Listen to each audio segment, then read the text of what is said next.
rosacea. This right here is rosacea. So she called me. Y'all remember, I don't know if y'all was on my live last night. I was on here for like 10 minutes max. Shorty was blowing up. She wasn't blowing up. Let me not make her look like that. That's weird as shit to say. She wasn't blowing me up, but she had called me or whatever while I was on live, and she's like, yo, I had got dressed originally, went to a bar.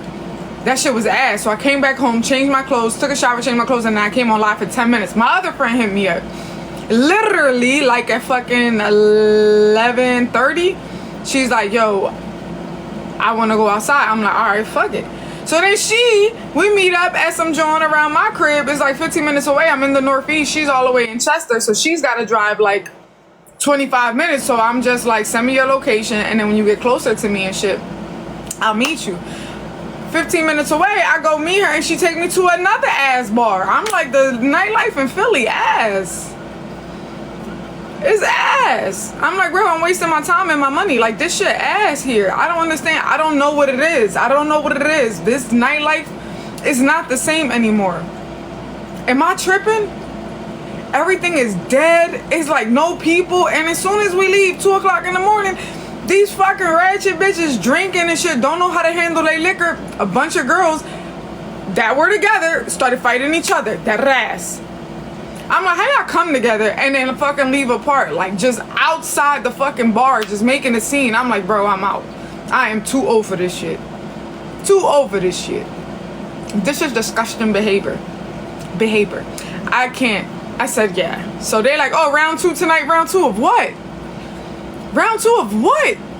You want me to go waste my money? $20 to get in a bar that only has fucking 5 people in there? Bitch, I could talk to in the mirror in my bathroom. I could talk to myself. The fuck? It's free to stay home. $20 to get in a place that only got 20 people. That ass don't make no damn sense. Yeah, I could have stood on live last night mobbing with y'all. That ass, the nightlife ain't what it used to be. She said round 2 tonight. I said, yeah, but I'm not going out. First problem is the area. Damn, you sad, girl. Hey, beautiful. What's up, Skylar? Yeah, $20 to get in. And I was hesitant.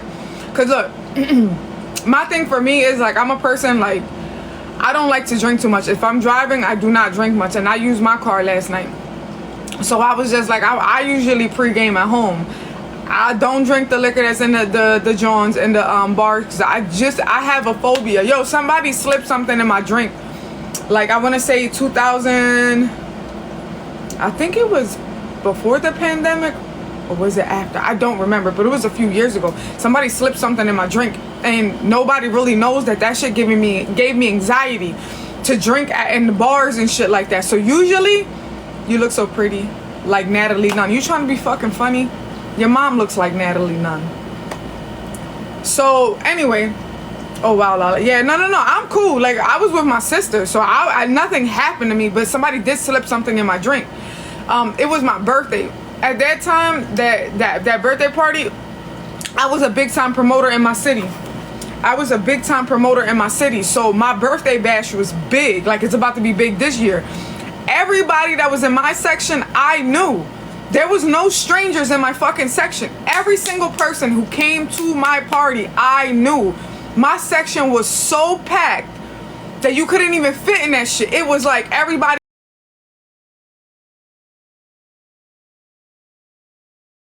It was like everybody was everywhere. I bought bottles. I bought the shit. I was okay with that. I was popping at that point. Hear me out. So there's one guy I worked with. He gave me suspicious vibes. Like, he kept forcing this drink on me, and I didn't think nothing of it. Again, all my sisters were there. I had my blood sisters with me. I have 3 of them. They all were there. My close cousins were there. Like, I had, like, excuse me, close family members were there. You should have got 2 sections. The thing with that is that I didn't know who was going to pop out. You know, people say they're going to pop out and they don't. Anyway, people say they're going to pop out and they don't. And I'm a person, because I'm a promoter, I know shit is usually a hit or miss. Nothing is set in stone. No matter how popping you are, unless you got like 1 million followers, you're a celebrity. I wasn't. I was popping at the city at the time because my son his music was booming in the city. But again, it's a hit or miss. So I'm like, I'm just going to get 1 section. I'm going to invite like what can fit the section, which is 10 people. But I ended up inviting 30, literally 50 and 60 people came out. This shit was crazy. Anyway, I'm mobbing, I'm drinking. I popped the bottles or whatever. Now we're in. I just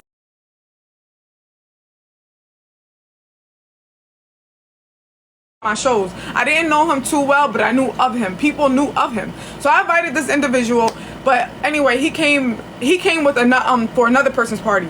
But since they had a party at the same club that my party was at, he was like, yo, Lala, I'm here, whatever. I just flew in from LA. I was in LA. Da, da, da. Anyway, long story short, he flew in from LA. I was happy. I was like, oh yeah, come, because I remembered him.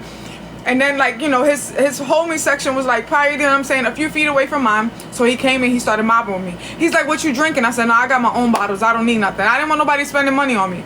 I got my own bottles. I said, I could get you a shot or whatever. So I pour him a shot and we both take a shot together or whatever. Then my trainer, my personal trainer I had at the time, which was mad years ago.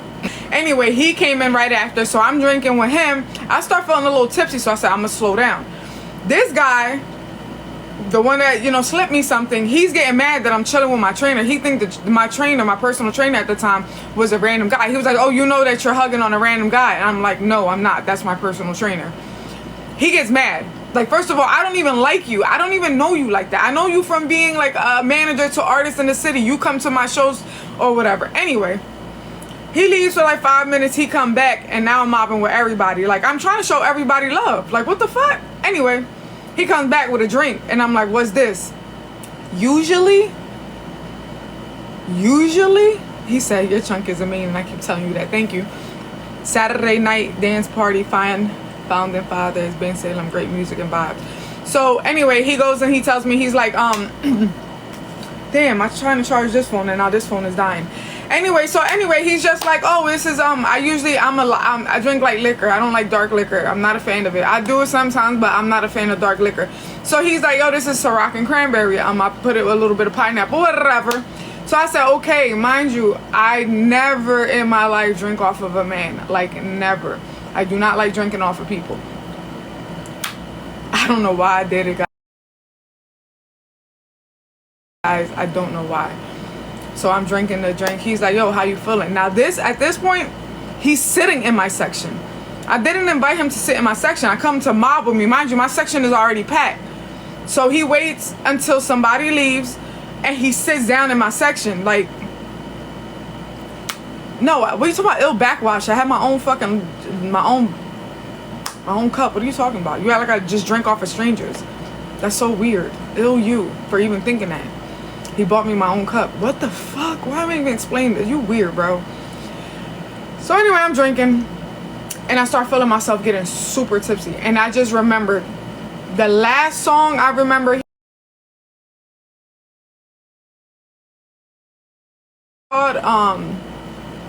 his most popping song, fuck, I know the whole entire song. Is one of my favorites. I can't remember it right now. But anyway, Biggie Smalls came on and I remember I remember standing on my section and then my sisters came in my section because this is our shit. So now we Biggie Smalls at this point. But I feel my fucking loose, you're lagging.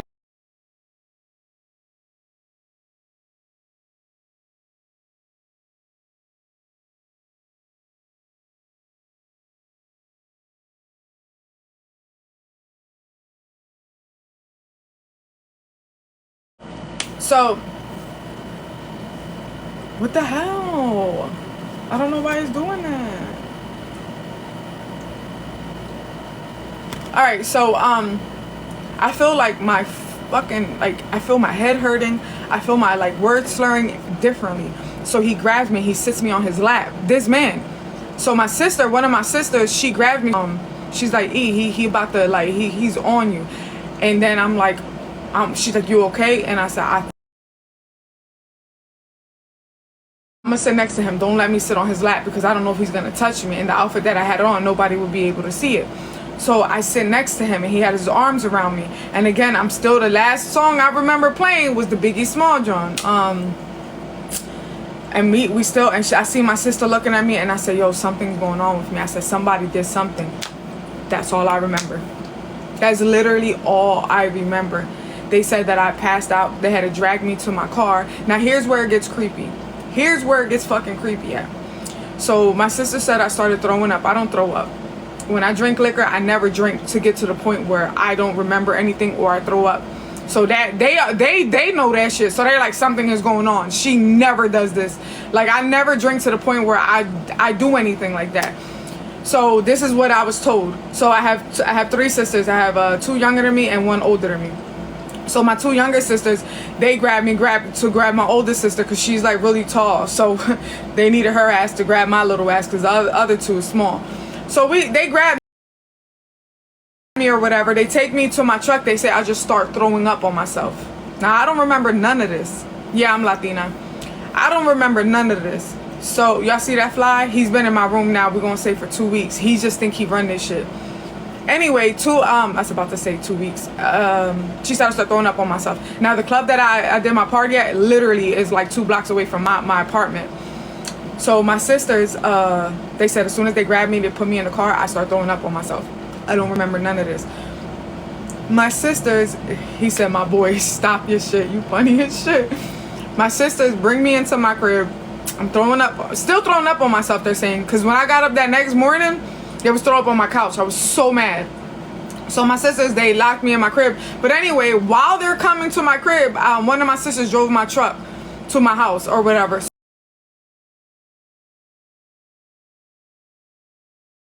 Truck to my house or whatever. So while they taking me to my crib, the one sister that I have who's like 1.5 years younger than me, she says that the guy who slipped me something is calling her. He's calling her like, oh, Lala said that she was gonna take me home. And my sister knows me. No, I will never take a man home after the club. That's weird.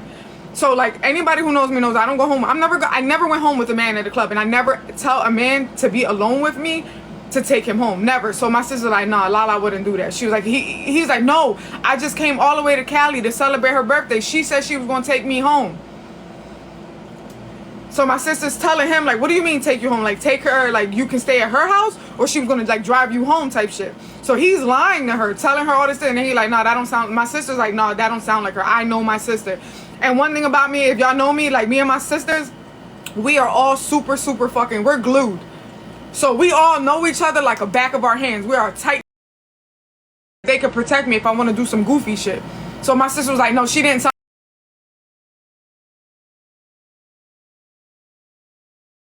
Anyway,